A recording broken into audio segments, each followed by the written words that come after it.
Hi everyone, and welcome back to Health Kick with Dr. K. I've got my co-host today, Pastor T, with us, which is very exciting. And today we're talking all about light therapies. So that's going to be really exciting. However, I do have a plug to throw in before we get started into light therapies. Oh, okay. I just wanted to invite everyone watching, or if you're watching the recording, it'll be before July 2nd. And Pastor T is going to be at this event as well, so it's going to be a very nice time to come out, meet Pastor T, meet myself at the Naturopathy for All Summer Kickoff. So I run a nonprofit, and it's to make naturopathic medicine accessible. So if you know anyone who needs that type of service, or you yourself need it, then feel free to come find us online, naturopathyforall.com. But July 2nd at the Covent Garden Market from 4 to 8 p.m., we're all going to be there. We're going to have vendors, we're going to have food, we're going to have music and entertainment. So it's going to be a really fun time and just a casual way to come and meet both of us if you've only seen us on, the evomm3.com or on Facebook. Come see us live. Right? Yeah, that's right. In real life. So back to light therapies, because that is what we're here to talk about today. Pastor, I'll just throw it over to you first. Have you heard of any light therapies or experienced any yourself? I was going to ask you, what is light therapy? Okay, well, there we go. So we got our first question of the day. So there are a bunch of different types of light therapies. Mm-hmm. So what it does is uses light, so whether it be from the sun, whether it be from a laser, whether it be from, sun lamps, like whatever the case may be, those are the types of light that we are harnessing to create health or to, get rid of disease, for example. Oh, wow. So the lights that we're kind of talking about, light is in wavelengths. Mm-hmm. And I won't get into like the boring stuff, which is like the wavelengths and the frequency and all that stuff. But basically there's certain lights that we can see with the naked eye, like the ones that are overhead, the fluorescent light, mm-hmm. Sunlight, those are lights that we can see with our eye. And then there's other ones like infrared light that you cannot see, but that have healing properties, which is very exciting. So the one, I know a lot of people, like when we talk about light, people think maybe the negative stuff like screens. We're exposed to screens all day and, overhead light, and it's the blue light, and that it's really, having a negative impact on our sleep, and which impacts our mood, and et cetera, et cetera. So we're learning a lot about light and how it impacts us in a negative way. But for, centuries we've known about sunlight, right? And using that to our advantage. And, you've probably noticed for yourself and your community that when the sun is out, everyone is in a better mood, right? That's so true. Everyone is in a better mood. It is so true. And they're just like happy, they want to go outside. It's like, it's great. Yeah. And there's a reason for that. We really respond to those elements of nature. So, being out in fresh air, sunlight, being with the earth, like putting our feet on the grass, like all of those things to connect with the earth. So light is definitely part of that. And specifically, vitamin D is in the spotlight, so to speak, because it promotes, health and prevents a bunch of disease and all that type of thing. And we do synthesize it, which basically means we make it.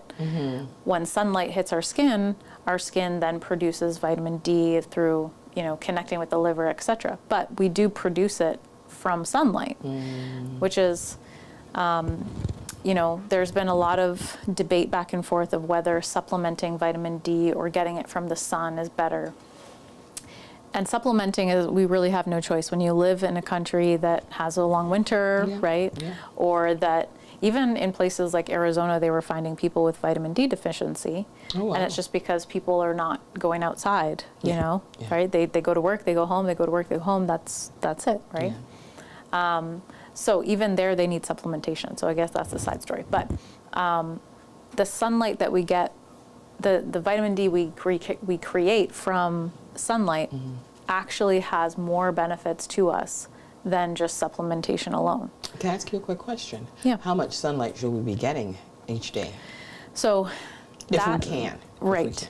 Yes. So ideally, and this is basically changed with skin color, age, hydration, so how much you've had to drink, Right. all that type of stuff. But ideally what you would want to do is go outside with minimal clothing, so basically naked, if not, close to, for at least 10 minutes, 10 to 15 minutes in the highest sun. So for example, right now would be a good time. So if we go out and everybody's partially nude, we know why now. Exactly. They're listening to this podcast. They're like, yeah, optimal time, guys. Right? Yeah. So that would be like your 10 minutes would be kind of like your max, and then you would get, and again, this is mostly Caucasian research, I was going to ask you, because for darker skin, like myself, because who do we burn quicker than Caucasians, or because the darker skin? Like I've heard people say, yeah, we don't burn as easily. We don't burn as easily. Yeah. They burn. Caucasians will burn faster than we burn. That's right. Yeah. Okay. Yeah. So the melanin in our skin is helping to protect us. Okay. But it also shields us from getting that vitamin D in and as that's well. what was going to be my question. Right? Yeah. So then we have to stay out a little longer. That's right. But then we get darker quicker. So then if we stay out there longer, so that's the effect. Okay, so average, if someone stays out for 10 minutes, somebody with darker skin might want to stay out there for maybe 15 to 20 minutes. Yeah. Okay. Yeah, but the research isn't there to back it up. I do. Right. So this would be Yes. self-experimentation. Yes. Pretty much. Yes.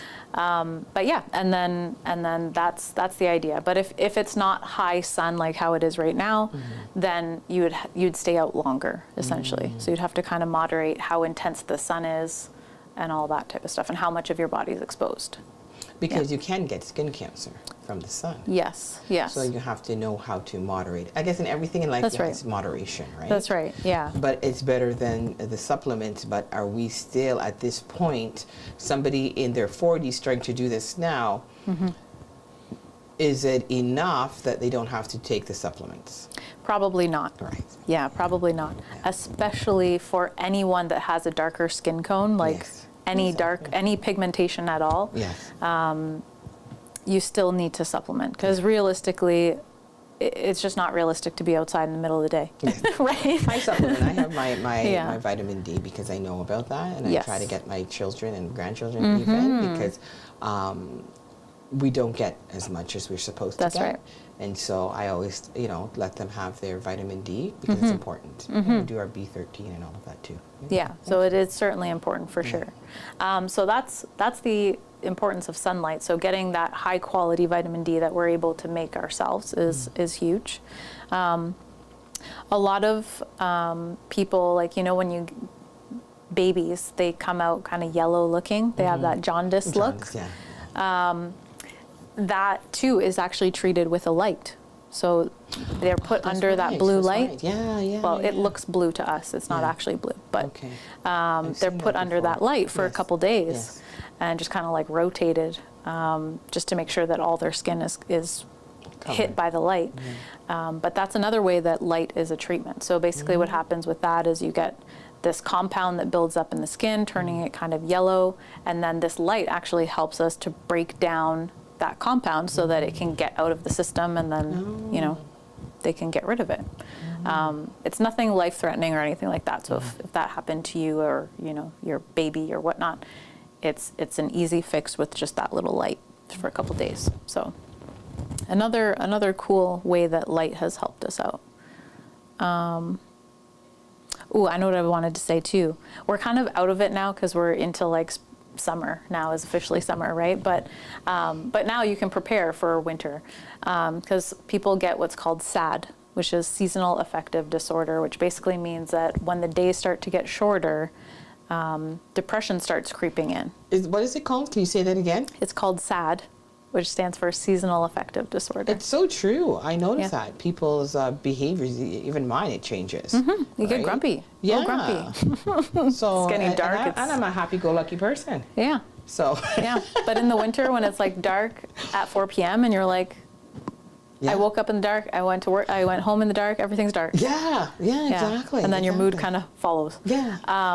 So yeah, so that has a name. It's SAD. Oh my goodness. And you can actually help yourself. Like if it's getting like really intense or bad, you can buy these white light boxes. So it basically mimics sunlight, because that's what our problem is. We miss the sun. We want to see the sun, and we're not. So you get these boxes that are specifically white light, and you expose yourself to that. I think it's, what did I write down here? Oh, 20 to 30 minutes. So you wake up, and then you put it on for 20 to 30 minutes after you wake up, and that helps you acclimatize, one, to just like actually waking up and not being all kind of like foggy for the whole day. And then it So really this helps people. Sounds like it affects our serotonins and our dopamines in our brains. Yeah, it Right. does. Yeah, it does. Wow, because sure. you're talking about, we get grumpy and all of that. So these are the natural cells in us, right? Yep. That makes us our joy and happy cells. That's supposed to. Yep. So the sun Yep. contributes to that very Absolutely. much. Oh, Absolutely. that's very good. So this light, although it is artificial, it Yeah. does impact, your brain chemistry. Yeah, That's yeah. how much we're affected by light. It literally Wow. changes your brain and your mood. It does. So, yeah, you don't even think about it because wow. So thank you so much. Yeah. So I did want to touch on that light just to make sure, because I didn't check into the pricing, but I think it's fairly reasonable, and you can also get a prescription. So if you know you're one of those people that like winter is not your thing and you don't do well, you can always talk to your medical doctor, and they can do a prescription for you. So Awesome. yeah. It's good to know. So that was that. Ooh, and the laser that I am all about laser therapy. So I use a lot of laser in my practice, and I actually had a really horrible injury. I think the end of May. I was playing soccer, and I was gonna score a goal. I was like, I was in it. I was like, got a breakaway, bust past the whole team, was about to shoot, and then got body checked from behind. Oh. And then so I went flying, and like all my weight landed on my one hip, Yeah. and I couldn't barely walk. Oh. So it was bad. Yeah. And I did laser, so it's just a light therapy. Yeah. Every single day for 2 weeks. Yeah. I got chiropractic, I got massage. I maxed out my benefits is what Yes. I'm trying to say. If I had not done that every single day, I don't even know, I'd probably still be like hobbling around. That sounds intense though. Yeah, it was very intense. Yeah. I mean, I did tally it up to see, like, if I didn't have access to those tools and, access to benefits, that would have spent at least $1,500 to $1,600 out of pocket. You see, and that's something because some people can't afford that though. Doctor. Of course. And so, Yeah. that's one of the things we have to, and I know that's what your charity is all about, right?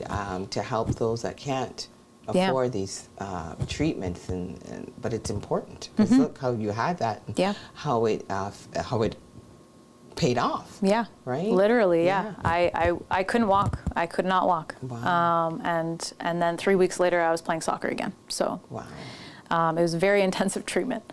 But that light therapy, what it does is there's 3 different types of light. So there's a red light, which we can see and it looks red. Yes. Then there's the infrared, which I mentioned you can't see at all. And then there's like this probe, which is like it puts the red light basically into a beam, which penetrates. So those all penetrate deeper levels into the skin. But basically what it does is it improves blood flow, it impacts collagen, impacts healing. So all your tissues are basically getting a boost, essentially, every time you're exposed to this type of light. So I've used it on, obviously, myself, Of course. because, I've used it on people that have had shingles, which is, actually made a comeback somehow in the last few months. Yeah. So shingles, I've used it on sciatic pain, I've used it on rolled ankles, broken finger. I'm going to go back to the shingles. Yeah. You said you've used this on the shingles. Now, I know shingles because I've had people in my family Yeah. that It's have painful. had it. My grandmother had it in her 90s. Oh my Very, gosh. very, very, very, very hard. And, from the inside, she just said she's burning up. She's Yeah. burning up. How did this help those with shingles? So shingles, for those that don't know, is like when you get chicken pox when you're a kid, Yes. right? And then chicken pox never leaves you. It actually goes dormant and goes and hides in your spinal cord somewhere in one of those little nerve roots. And then if your immune system goes down really bad, then that virus is like, ooh, I can come back out now. And it comes back out with a vengeance. And it basically forms a line around your skin, depending on what level it's hit at. Some people it's their back, some people it's their face. If it's your eye, you need to go to the ER immediately. But it can pop out. And so like what your grandmother experienced. But basically it turns into kind of open wounds. Like it bubbles up and then it becomes an open wound.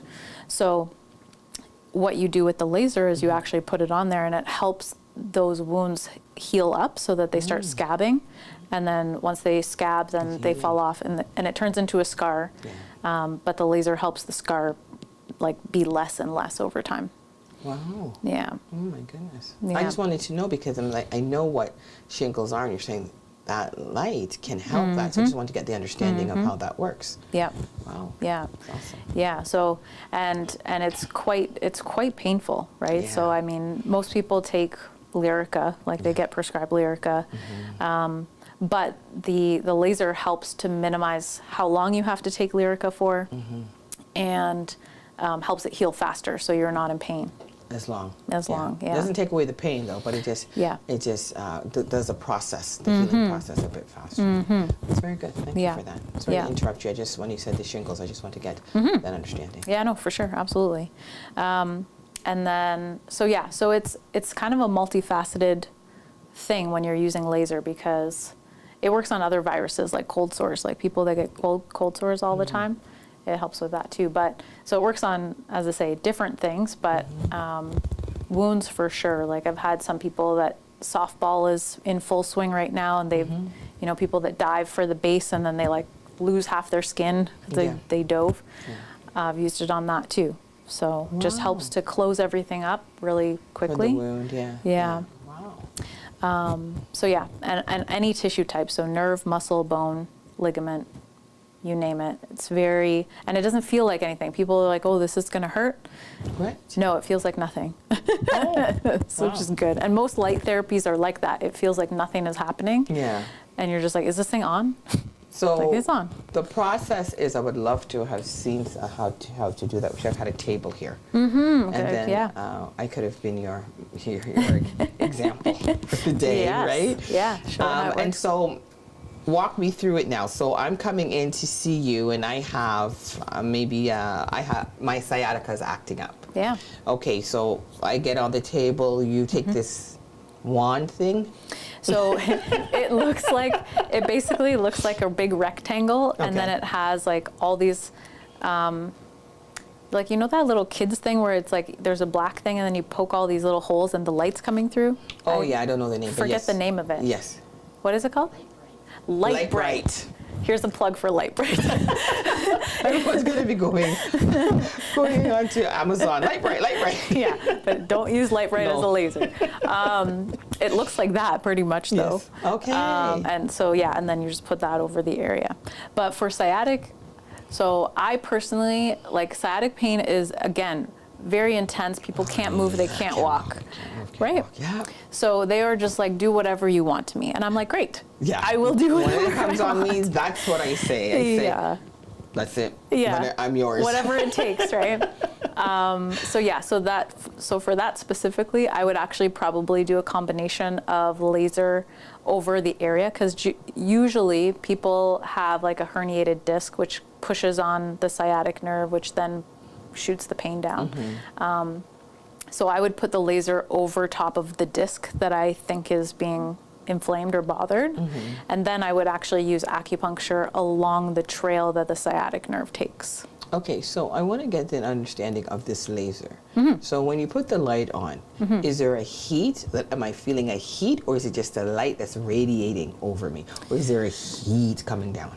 So it does warm, it feels warm. Okay. But it feels like nothing. Yeah. Like you'll not even know that it's on. Yeah. So all those wavelengths that I was talking about before, those are just penetrating through the skin. So you're not hearing... Not a thing? Oh. Nope. No, I can't tell you how many times I've had people be like, is this thing on? I'm like, I promise it's on. Especially if it's in the infrared part of it, because you literally, like when it's red, you see that it's red. But when the infrared, you don't see anything at all. You don't see nothing at all. So the client is there, the patient is there, you're telling the infrared is on, but they're not seeing anything. No. Yeah. So it's basically like magic at the end of the day. At that point, because you're not seeing anything, so you're just going by faith. So you're just saying, okay, it better work. It's working. Yeah. Wow. But I mean, I was skeptical at first too, because I was like, honestly, what is this thing that feels like nothing gonna do?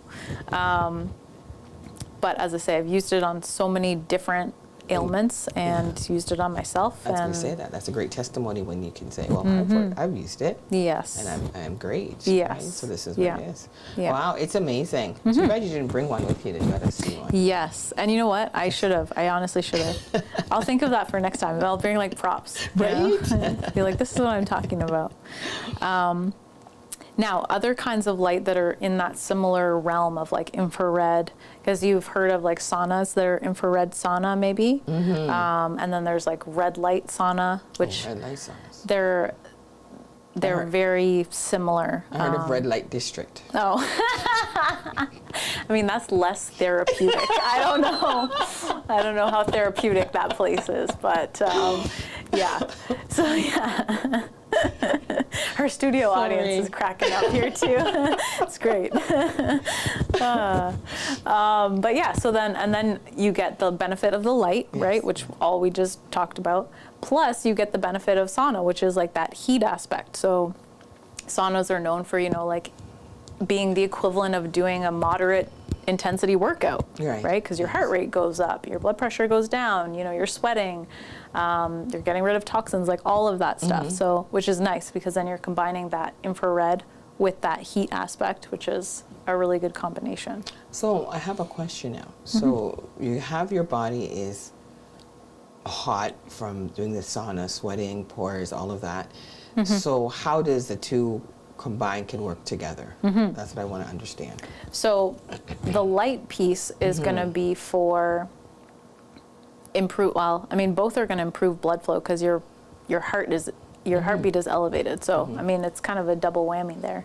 But then you have the impact on the cellular level where it's like influencing what are called stem cells, and stem cells are like the parent cell, which can become any cell. So if you're hurt, you want to influence stem cells because it's like, hey, this stem cell can become bone, tissue, cartilage, whatever you need.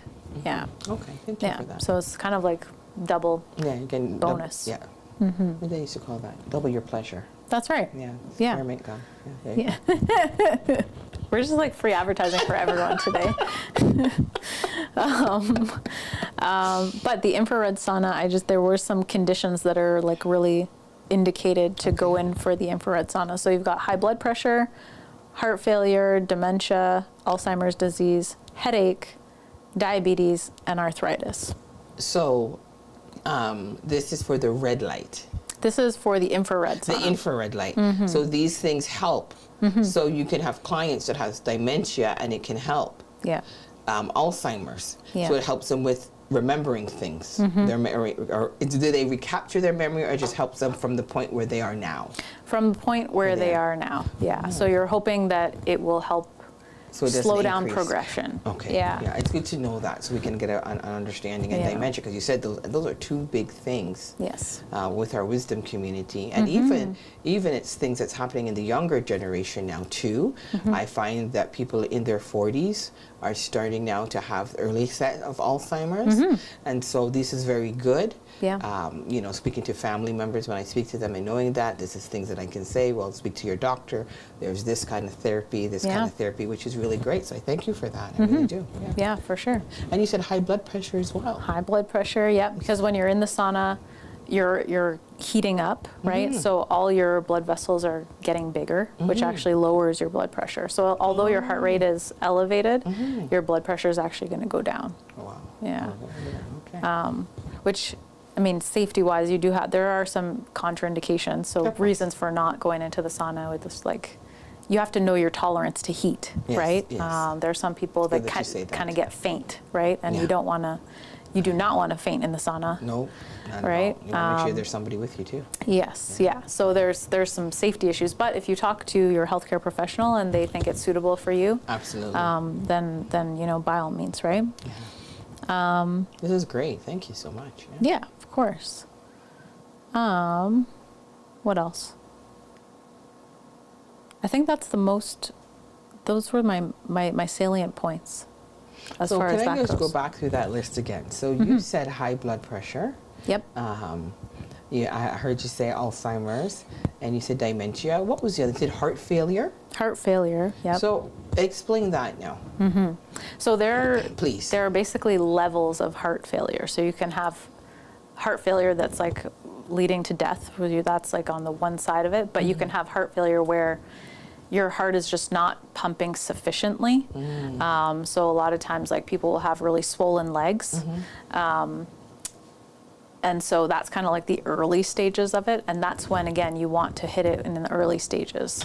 Because, again, somebody who's in later stage heart failure, they won't be able to tolerate the heat like that. And that's why I was asking that, because you said heart failure. And I like to always ask the questions. If I'm not sure, I like to ask questions, right? Absolutely. And so that's why I want to get that understanding, because when you hear heart failure, like, okay, so aren't they at the other end of the scale? But yeah, everything has a scale. Yeah. Right? Yes. So I'm glad that you explained that, because then you'll understand, okay, no, they're not at that stage. It's an earlier stage. That's right. And then they can do that. And I said, okay, so that makes more sense to me. Thank you. Yes. Thank you. So that is almost all the time we have today. But I did want to thank Pastor T for taking the time to entertain light therapies with me today. And I just want to remind you, if you didn't write it down before, take a minute, write it down. July 2nd, 4 to 8 p.m. at Covent Garden Market. You're going to see DJ Colin there. You're going to see food trucks. You're going to see, what is it? DJ Huggy B. Huggy B. My apologies. Yeah. That's the official name. And we're going to have, as I say, vendors, and, Pastor T's going to be there. I'll be there. So please stop by and tell us hello and that you saw us on here. And we're going to be talking next month about hydrotherapy. So today was light therapy. Next month is going to be all about hydrotherapy, which is great because it's something you can do at home. All right, guys, hope you enjoyed, and we'll see you next time. Bye, everyone.